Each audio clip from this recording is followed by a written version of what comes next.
Good evening મિત્રો. Video શરૂ કરીએ તે પહેલા જાહેર ચેતવણી.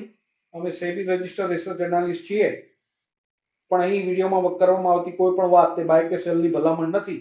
છતાં આપ જો ટ્રેડ કે ઇન્વેસ્ટમેન્ટ કરવાનો વિચાર કરો છો તો આપણા ફાઇનાન્શિયલ સલાહકારની સલાહ લઈને તે કરવું યોગ્ય છે. આશા રાખું છું મિત્રો આજનો દિવસ બધાનો બહુ સારો રહ્યો છે.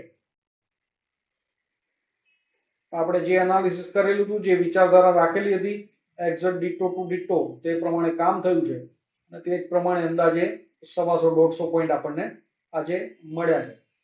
આશા રાખું છું બધાએ પ્રોફિટ સારો એવો કર્યો છે.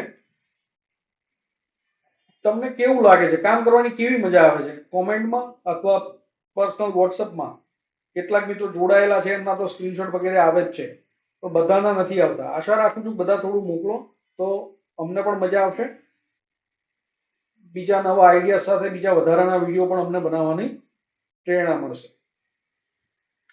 ગઈકાલે આપણે વાત કરેલી હતી કે બજાર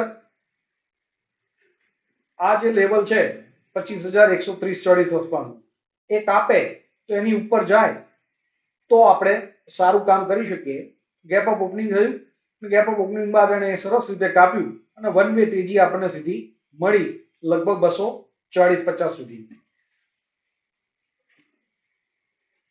એના કરતા પણ સારું કામ બેંક નિફ્ટીમાં થયું છે. બધા જ ઇન્ડેક્સમાં આજની ડેઈલી જે કેન્ડલ છે તે ખૂબ સારી બની છે.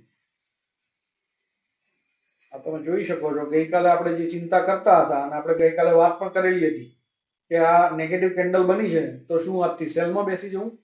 ઘણા બધા લોકો કાલ પુટ લઈને ગયા પણ હશે કે આટલી મોટી બેરિશ કેન્ડલ બની છે, પણ ખાલી એક કેન્ડલથી કે એના કલરથી સીધા જ આખા માર્કેટનું જજમેન્ટ આવી શકતું નથી હોતું. આના ઉપરથી સાબિત થાય છે. બધા જ ઇન્ડેક્સમાં સરેરાશ સારી કેન્ડલ બની છે. નિફ્ટી મિડ કેપ અને સ્મોલ કેપમાં ડલ કેન્ડલ કહી શકાય. એટલે ઓલ ઓવર માર્કેટ ડલ રહ્યું, પણ નિફ્ટી બેંક નિફ્ટીએ સારું પ્રદર્શન કર્યું એવું કહી શકો. આવતીકાલે છે અગેન એક એક્સપાયરી. મિત્રો તમને એમ લાગતું હશે કે આ જે આપણે ધાર્યું હતું એ પ્રમાણે ગ્રીન કેન્ડલ બનીને બહુ સારું થયું, આવું મને કંઈ લાગતું નથી. ઓલ ઓવર હજી પણ આપણે સાઇડવેઝમાં જ છીએ. આપણી નિફ્ટીએ હજી સુધી કોઈ પણ જાતનું બ્રેકઆઉટ કે બ્રેકડાઉન આપ્યું નથી.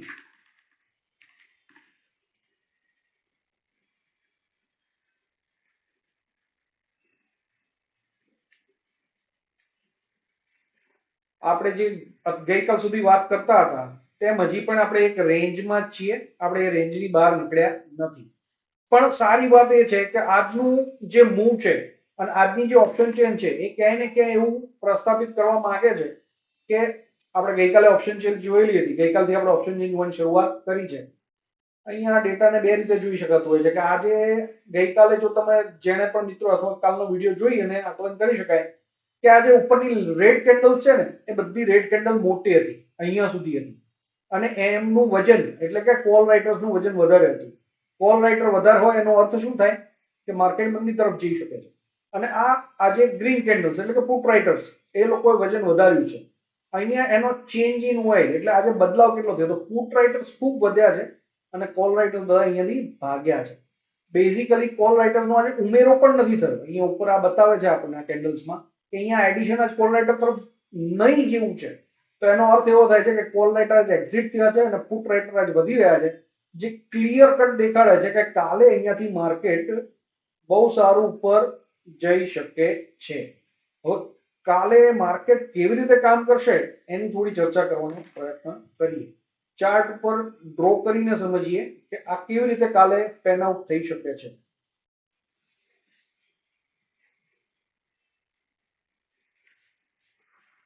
આ જે આપણું ક્લોઝિંગ છે અત્યારે મિત્રો યાદ રાખજો કાલે પાછી એક્સપાયરી છે. એટલે એક્સપાયરી ઉપર અહીંયા આપણે જોઈએ, ગઈકાલે આપણે વાત થઈ હતી કે જે ડેટા છે ને ડેટા તમને એનાલિસિસ કરવામાં હેલ્પ કરી શકે. અને ગઈકાલે મેં એ પણ કહેલું હતું કે ડેટા ગમે ત્યારે બદલી જશે. જો કેન્ડલો બદલાશે તો એ ગમે ત્યારે બદલાઈ જશે. એટલે હાલનો ડેટા બુલિશ જ છે અને ચાર્ટ પેટર્ન પણ કહે છે કે બુલિશ છે, પણ ડેટા કાલે પણ બદલાઈ શકે છે અને આ લાલ વાળા આ બાજુ આવી, ગ્રીન વાળા આ બાજુ પાછા ભાગી પણ શકે છે. પણ ઓલ ઓવર એવું થાય એવું લાગતું નથી.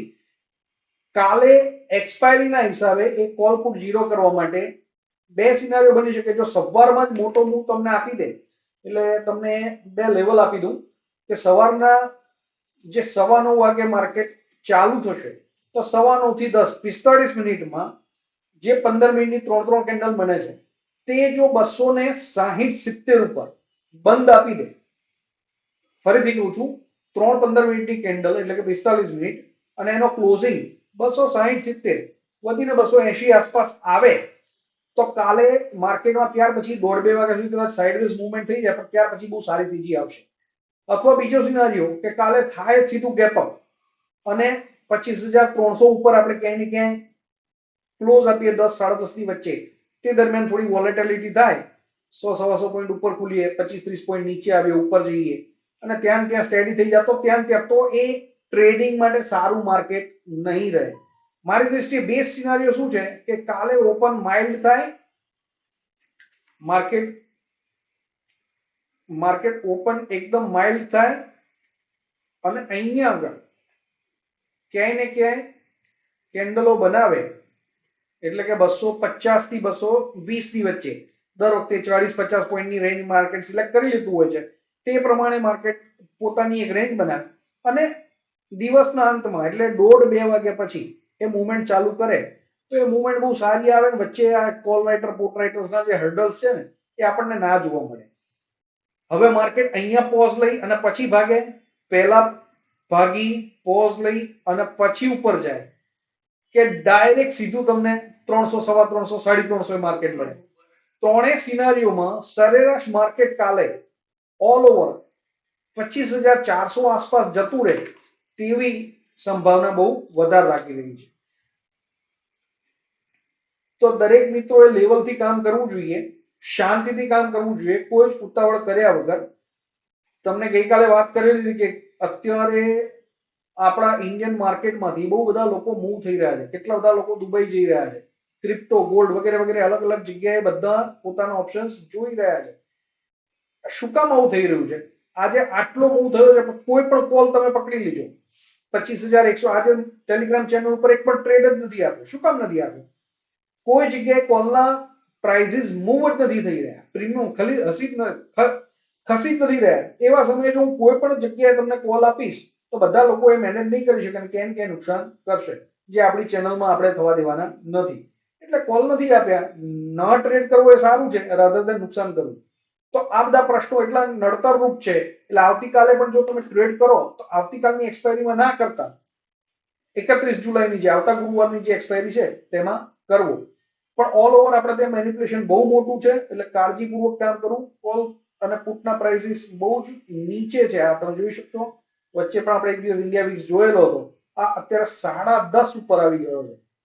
આવો ઇન્ડિયા વીક્સ આ લગભગ 7-8 વર્ષની કેરિયરમાં બહુ ઓછી વાર જોયેલો છે કે આટલો નીચે કામ કરે, આટલો નીચે આ કામ કરે. કારણ કે આમાં કામ કરવાની કોઈ મજા જ ના આવે, કોઈ પણ મુવમેન્ટ પણ ના હોય અને કોલ પુટના પ્રીમિયમ પણ આ જે બધી કેન્ડલોમાં નીચે આવેલો છે ને, આ કેટલાક સમય પૂરતો નીચે ખાલી આવ્યો હોય, સવારમાં એક લીટી પડી હોય ઉપર જતો રહે. આ તો અહીંયા સ્ટેડીલી કામ કરી રહ્યો હોય, એટલે આ માર્કેટ માટે બહુ સારી નિશાની નથી. પણ આમ ઓલ ઓવર પોઝિટિવ સાઇન છે કે માર્કેટમાં ડર નથી, એટલે નીચે પડવાનો ભય ખૂબ ઓછો છે.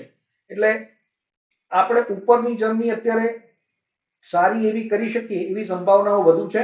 અહીંયાથી માર્કેટ સરેરાશ બુલિશ લાગી રહ્યું છે. સારા સ્ટોક પકડી અને કામ કરતા જાઓ. આગળ પણ વાત થઈ છે તેમ કેટલાક કારણોસર હું સ્ટોકના નામ લઈ શકતો નથી, પણ ઘણા બધા સ્ટોક્સમાં ઘણી બધી જગ્યાએ ચાર્ટ પેટર્ન અને ખૂબ સારા સ્ટ્રક્ચર બની રહ્યા છે અને ત્યાં આગળ ખૂબ સારું અને મોટા પ્રમાણમાં બની શકે. આવનારા 3-4 મહિનામાં ઘણા બધા સ્ટોક છે જે 15-25-30% સુધી ઉપર ભાગી શકે. તો પોતાનું સિલેક્શન કરો. જરૂર પડે અમારી મદદની જરૂર હોય તો ફોન નંબર આપણે ગ્રુપમાં ઘણી દિવસ શેર કરેલો છે, તેમાંથી લઈ અને તમે અમને ફોન ઉપર કે વોટ્સઅપ દ્વારા માહિતી પણ મેળવી શકશો. ખૂબ ખૂબ આભાર.